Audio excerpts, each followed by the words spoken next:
Okay, good morning again, members, and welcome to this meeting of the Civic Licensing Committee. Mrs. Anderson, are there any apologies for absence, please? There's no apologies, convener. Thank you very much. Declarations of interest, Councillor Boyd. It's not a declaration of interest, but I will have to leave at midday today because I have another council meeting then. So I'm just giving that intimation. I can only stay till midday. Thank you. Oh, well, hopefully we'll be finished long before then, Councillor Boyd. That's if we can. Here's hoping. We'll try. Okay, members. Agenda item number 3 is the minutes of the previous meeting. We are asked to approve as a correct record the minute of meeting of this committee held on the 25th of March 2021. Are they agreed? Agreed. Okay, thank you very much. And for noting, agenda item number 4, delegated approvals, submit the report number 164/21 by the Director of Legal and Democratic Services. Do we agree to note these? Agreed. Okay, agenda item number 5 is the taxi fare review, and it's a report by the Director of Legal and Democratic Services. We have the recommendations in front of us. Are there any questions? Councillor Boyd, is that an old hand? That's okay. No, it's all right. Just in case you want to speak. Questions? Comments? Okay then, is that the recommendations agreed? Agreed. Thank you very much. See, Councillor Boyd, we're racing through this now. Now, agenda item number 6 is the taxi stance at Arbroath. And let's bring this up.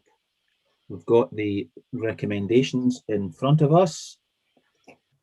Any questions? Councillor Fairweather. You're on mute.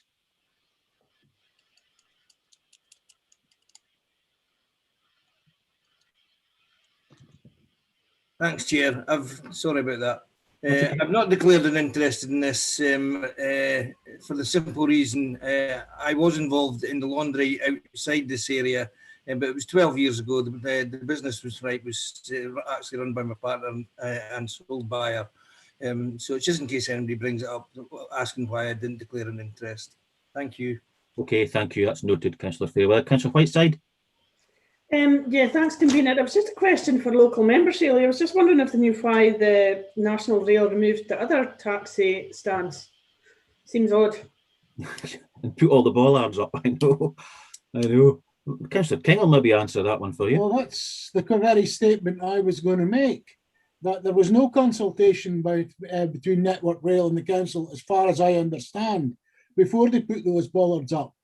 If you look at the map on page 15, you'll see there are 2 lanes shown on the map passing in front of the station, and the one closest to Ketty Street was where all the taxis stood, and I understood that that was a taxi rank.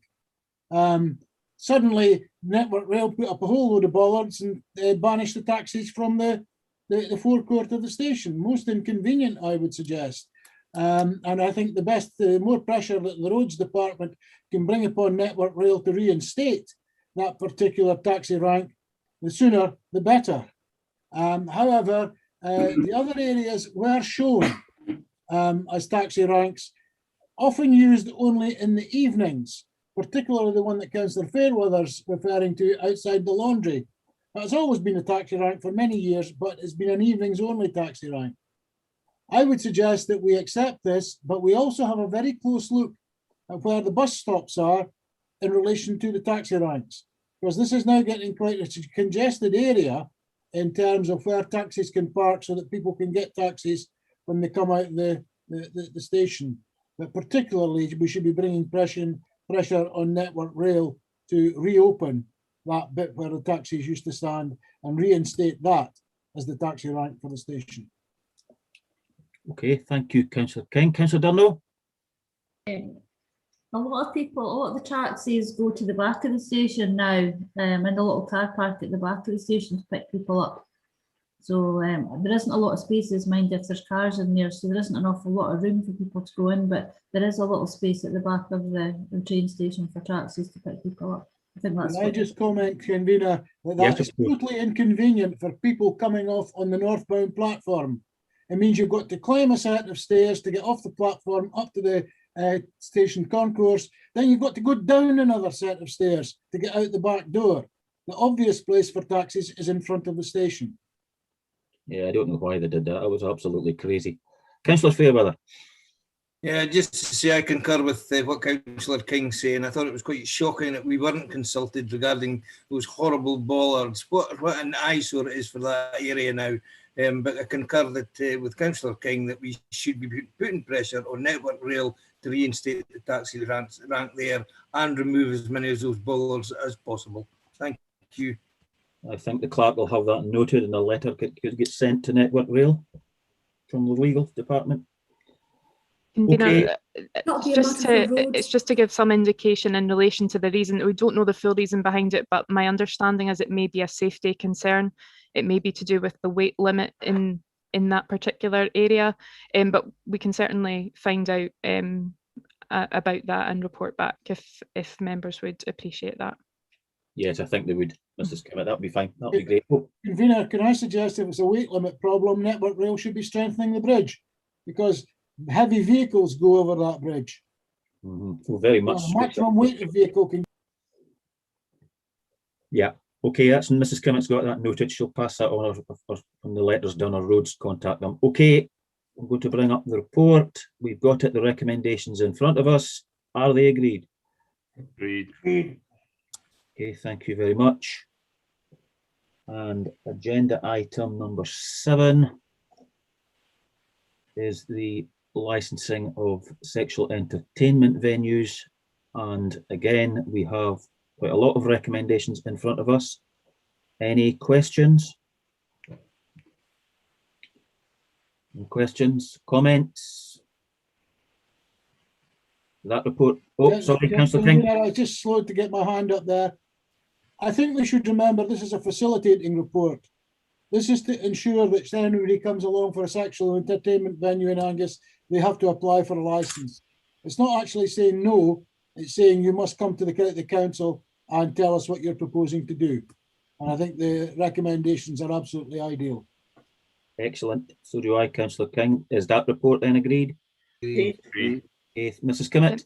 Convener, it was just to take you to recommendation. It's point 1D, which would require the committee to just look at in detail. It's in relation to a response to the consultation received from Police Scotland, and it relates to the occasional use part of the policy. The policy is currently drafted to encourage people who might be providing sexual entertainment on an occasional basis to inform the council and Police Scotland. Police Scotland have asked that that be changed to must inform the council and Police Scotland. Members are free to add that to the policy, but they should bear in mind if they do add it to the policy, it's not enforceable. There's no legislation that would allow us to force someone to tell us. It's not an offence if they don't tell us, but if members wish to add that to encourage people to do so and take account of Police Scotland's representation, that would be open to them to decide that. Okay, thank you, Mrs. Kimmett. Councillor King. Yes, I think that's excellent advice from Mrs. Kimmett, and we should strengthen the policy to say must. If we've got it in our policy, then we can, although we maybe can't enforce it legally, we can certainly take a dim view if somebody doesn't. I agree, Councillor King. Councillor Whiteside. Yeah, I agree. I was going to say much the same, and it sends out the right signal, I think. Yeah, absolutely. Okay, on that basis then, what Mrs. Kimmett has said, what's written at that recommendation, is that agreed? Agreed. Thank you very much. Number 8, agenda item number 8, the licensing of sex shops. Again, a report by the Director of Legal and Democratic Services. We have the recommendations in front of us. Any questions? Comments? No comments. Okay, is that report agreed? Agreed. Agreed. Thank you very much. Agenda item number 9. Taxi and private hire licenses. Again, we have the report and the recommendations in front of us. Any questions? Comments? No, is that report then agreed? Agreed. Thank you. Agenda item number 10. is the former Bellwood Tree Nursery Ruthven Holiday Caravan Site Licence, and it is recommended that the committee agree to grant a caravan site licence to Caledonian Resorts Limited for the subject to the site's compliance with the model standards for holiday caravan sites, and agree that the maximum number of caravans to be stationed on site at any one time be 41, and agree that the operating period for the site be all year round. Are there any questions? Agreed. Okay, that report agreed then, that's fine. Thank you. Agenda item number 11.